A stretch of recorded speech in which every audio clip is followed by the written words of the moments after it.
এটা হচ্ছে গ্রামীণ মাছ ধরার পদ্ধতি, এখন দেখিয়ে দেব। এটা দেখতে পাচ্ছেন বাংলার কেঁচো, সে এখন লাগাবে। এখানে দেখতে পাচ্ছেন লাগিয়ে দিচ্ছে, লাগানো হয়ে গেছে। এটা হচ্ছে বাংলার প্রাচীন পদ্ধতি। এখন এটাতে আমরা এখন এটাকে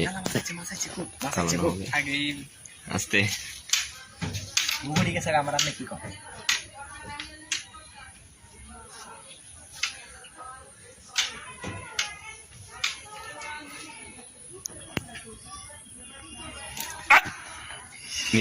মিস্টেক, আস্তে খাইতে দাও।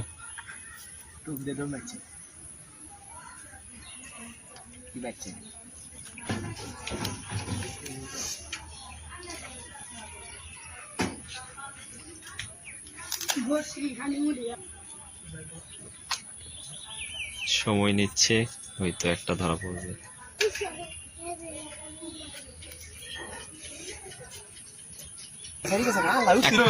আমি না আমি পানছি না কিন্তু তার একটা আল্লাহ ধরবি না ছাড়ছে বন্ধুরা পাল্লা শুরু করে দিল রে, এতক্ষণ থাকলে কুতুরি উঠলো নি পুরা বালতিমা করে ভর্তি।